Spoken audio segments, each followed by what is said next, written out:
क्या कर रहा है बेटे? पढ़ाई कर रहा है। कर। अच्छा, हेड राइटिंग सुधार रहे हो अपनी। जय श्री राम जी, नमस्कार, स्वागत है आप सभी का भावना राणा चैनल में। और एक मिनट रुक जाइए, मैं लाइट लगा देती हूँ क्योंकि बगैर लाइट के यहाँ पर अच्छे से नहीं दिखाई देगा। तो कल का वीडियो बस वही तक की था क्योंकि उसके बाद में कुछ शूट ही नहीं हुआ, कर ही नहीं पाई यार, मैं सच में नहीं कर पाई। अभी क्यों नहीं कर पाई जाने दीजिए, मैं बता दूंगी वीडियो के अंदर। और चले फिर अभी लग जाते हैं काम को। मेरे सारे काम हो गए, सिर्फ रसोई बनाना बाकी है, तो बना लेते हैं रसोई। कुछ नया ट्राई करते हैं, नया मतलब वही पुरानी सब्जी को कुछ नया तरीके से बनाते हैं। चलिए फिर। मुझे ना आप लोगों से कुछ बातें करनी होती है, लेकिन ये लड़का ना बीच में से करते रहता है ना, तो मुझे बात मैं क्या करने वाली हूँ मैं भूल जाती हूँ। जान दीजिए, आपके घर की साफ सफाई हो गई क्या? मेरे घर की अभी भी चल ही रही है। मतलब मैंने निकाली ही नहीं ज्यादा, सिर्फ जो कपड़े होते हैं ना वही मेरा मतलब धोधा हो गया है।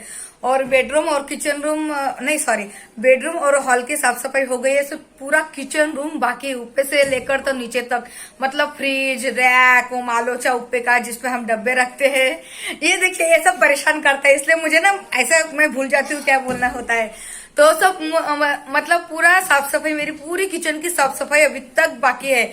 हर बार क्या होता है कि जैसे ही पितृपक्ष लग जाता है, ये देखिए सामने खड़ा है और मुझे कैसा चिढ़ा रहा है हर बार क्या होता है कि पितृपक्ष जैसे ही लग जाता है ना, तो साफ सफाई मेरी शुरू हो जाती है। मतलब श्राद्ध हो जाते हैं मेरे जेठ जी के और मेरे ससुर जी के, तो फिर बस उनके श्राद्ध होते ही दूसरे दिन से मैं साफ सफाई करने को स्टार्ट कर देती हूँ। वैसे तो जो श्राद्ध होते हैं वो मेरे मतलब मेरे सासू माँ के यहाँ पर होते हैं, मेरे जेठ जी के यहाँ पर, तो उसके दूसरे दिन से मैं यहाँ के साफ सफाई जो है वो तो शुरू कर देती हूँ। लेकिन अभी क्या हो गया पता नहीं, शायद प्रांजल की वजह से, कि प्रांजल अभी तक जो है तो उसकी मतलब वो बेटर फील नहीं कर रही है शायद, एकदम उसे ऐसा कमजोरी सा भी लग रहा है, वो खाना भी नहीं खा रही है ठीक तरीके से। तो हाँ, ये इसकी भी तबीयत अच्छी नहीं, इसे भी सर्दी बुखार हो गया है। मैंने इसको बोला था कि तू उसके पास में मत जा, प्रांजल के पास में होता है ना एक दूसरे का इन्फेक्शन लग जाता है, लेकिन ये सुनता नहीं है मेरी बात बिल्कुल भी, इस वजह से ये बीमार गिर गया। और दूसरी बात तो ये कि हाँ, तो उसकी टेंशन था मुझे कि वो अच्छी रही है वगैरह वगैरह ऐसा कुछ भी। तो फिर सुनने में बोलने देना। तो फिर मैंने निकाला ही नहीं, अब तक मेरी हिम्मत ही नहीं हो पा रही है सामान निकालने की। अभी देखते, निकालना तो जरूरी है क्योंकि साफ सफाई भी जरूरी है, माता जी आने वाले हैं। और मैं ना अभी आज माता जी के पास में मतलब देव पूजा करने बैठी थी ना थोड़ी देर पहले, तो मैं माता जी के पास में प्रार्थना कर रही थी कि माता जी प्रांजल को अच्छा कर दो ऐसा वैसा।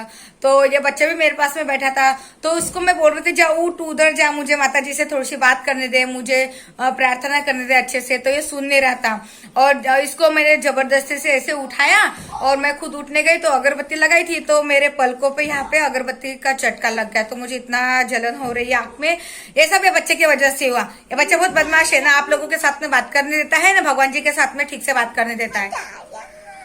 मजा आया। देखिए मुझे चोट लग गई, मतलब मुझे लग गया यहाँ पे, तो उसको मजा आ गया। रसोई बनाना बाकी है। तो बस आप लोगों के साथ में बात करने के बाद में मैं आ गई हूँ यहाँ पर रसोई घर में। और ये मैंने चावल चढ़ा दिए हैं ये पतीले में। देखिए जर्मन का पतीला है, वैसे तो कहते हैं कि जर्मन के पतीलों में, जर्मन के बर्तन में खाना नहीं बनाना चाहिए। अभी फिर स्टील के बर्तन में अगर मैं चावल बनाती हूँ तो बहुत बार क्या होता है वो चावल जो है ना नीचे लग जाते हैं, मतलब जल जाते हैं। अच्छा, कुकर में भी चावल नहीं बनाने हैं, ऐसे बोलते हैं कि कुकर में बना हुआ खाना पौष्टिक नहीं होता है। मगर अभी आप ही बताइए कि मैं रसोई करूँ तो किस में करूँ? जर्मन के पतीले में भी नहीं करूँ, कुकर में भी नहीं लगाऊँ भात चावल, तो किस में लगाऊँ भाई? स्टील के बर्तन में तो लग जाते हैं ना। चलो जान दे, वो बात तो हो गई। ये मैंने चावल तो रख दिए पकाने के लिए। और देखिए आज मैं बनाने वाली हूँ ये आलू की सब्जी बनाने वाली हूँ। तो ये दही है मेरे पास में, तो दही डालकर बनाऊंगी, लेकिन वैसी नहीं बनाऊंगी जैसे मैंने गणपति विसर्जन के वक्त बनाई थी। लेकिन ये जो सब्जी है ना, मैं मतलब दही को ऐसे ताक जैसे घोट लूँगी, सब पतला कर दूंगी और फिर इसे आलू की सब्जी में डाल दूंगी पानी के। ये देखिए, आप ही देखिए। तो मैंने दही में है ना नमक डाल दिया है स्वाद अनुसार और हल्दी भी डाल दी है, और बस अभी इसे मैं अच्छे से घोल लूँगी। और इसे अच्छे से घोल लेने के बाद मैं इसमें अच्छा मतलब पानी डाल दूंगी और इसे साइड में रख लूंगी। और आलू को भी मैंने छिलकर से कट कर लिया है। अब ये देखिए लहसुन, अदरक और हरा धनिया मैं कूट लूँगी अच्छे से।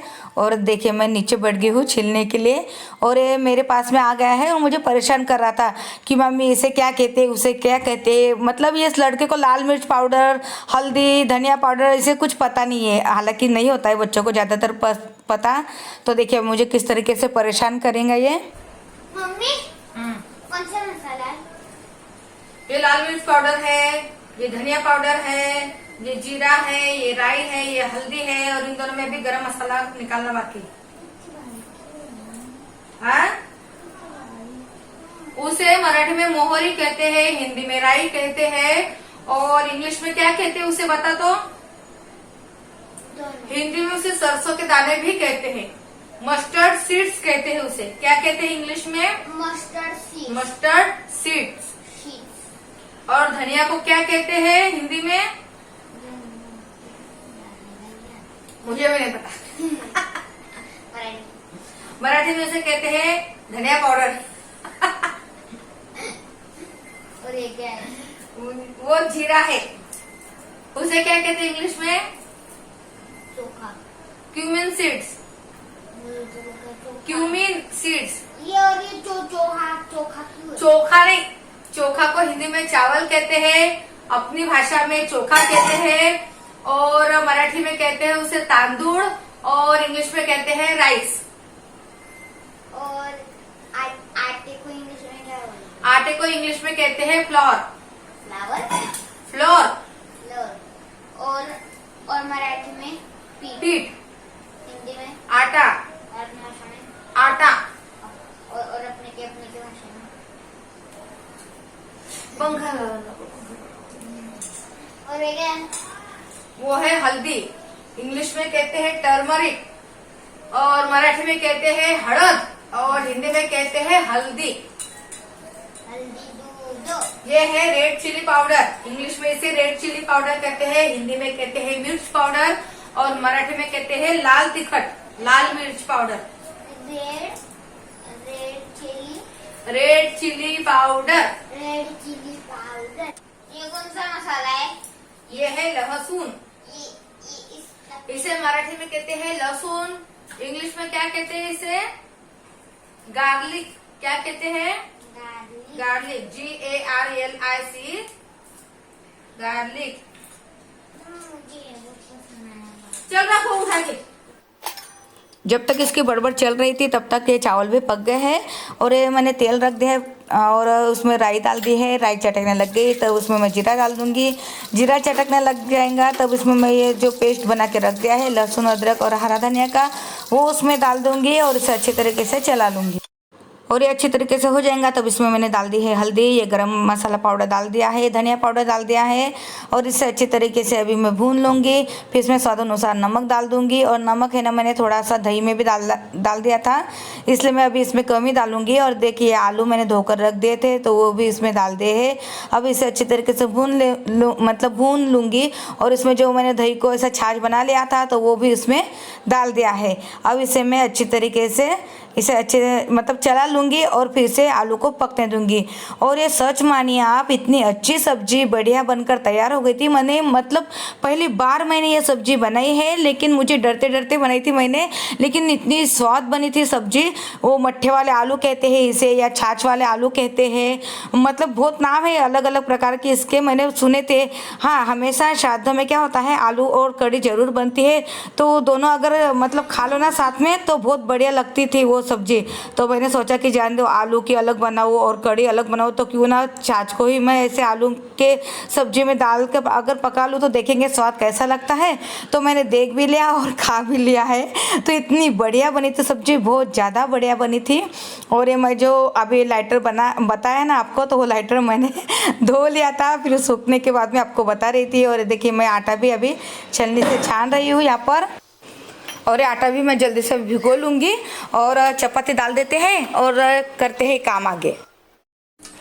अच्छा, आप लोगों को तो पता ही होगा कि हिंदू धर्म में सबसे पहली रोटी जो बनती है वो अग्नि देवता को बताई जाती है, चूल्हे पर ऐसे रखी जाती है। और फिर दूसरी रोटी जो होती है तो वो गौ माता के लिए बताई जाती है। और फिर बाकी की रोटियां हम घर परिवार वालों के लिए बनाते हैं। और आखिर की जो रोटी बनती है वो बनती है कुत्ते के लिए। और ये देखिए सब्जी जो हो गई है मेरी ऑलमोस्ट बनकर तैयार। तो थाली लगा देते हैं भगवान जी के लिए, भोग बता देते हैं भगवान जी को। राणा जी के काम चल रहे थे तो उनके यहाँ पे जो मतलब आदमी आए थे काम करने के लिए, तो उनके साथ में उनका बेटा भी आ गया था। तो ये वही है, इसका नाम वैभव है और ये खाना खा रहा है अभी। गणपति बाप्पा मोरया। तू खुद एक गणपति है मेरे गणपति, छोटे छोटे गणपति। तेरा नाम क्या है? वैभव। पूरा नाम बोल। वैभव युवराज आरके। युवराज आरके। आरके। अच्छा, कहाँ पे रहता है तू? गेंदल मिल। गेंदालाल मिल में, ठीक है। चलिए भाई, अभी सब काम धाम करके फ्री हुई हूँ मैं। अभी थोड़ी देर लेट जाते हैं और फिर मिलते हैं आपके साथ में बात करने के लिए। कुछ लेटना हुआ नहीं मेरा।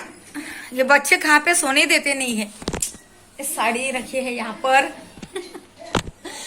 और चलिए फिर अभी क्या कहते हैं उसे, हाँ तो आपने देखा क्या कि मैंने क्या क्या किया है आज, और ऐसे ही सब हुआ है। अच्छा, मैं बोलने वाली थी तो बोलता है मुझे कि मैं खुद बोलूंगा। अच्छा चल बोल दे। अगर फ्रेंड्स आपको हमारा वीडियो पसंद आया तो लाइक शेयर सब्सक्राइब जरूर कर देना। ओके ठीक है, और कुछ? और जय श्री राम। जय श्री राम। अच्छा, मैं बोलने वाली थी। चलिए फिर मिलते हैं कल, तब तक के लिए जय जय श्री राम।